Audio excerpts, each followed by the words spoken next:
मला बघून हळूच हसती ग पिल्लू, मला बघून हळूच हसती ग पिल्लू, तवा लईच गोड दिसती ग पिल्लू, तवा लईच गोड दिसती ग पिल्लू.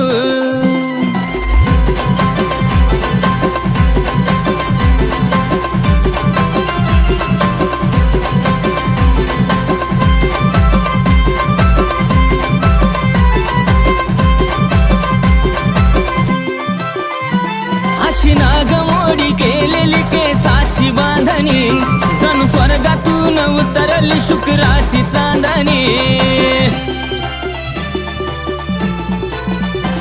अशी नागमोडी केलेली केसाची बांधणी, जणू स्वर्गातून उतरली शुक्राची चांदणी. तुझी आदा मला आता बसती ग पिल्लू,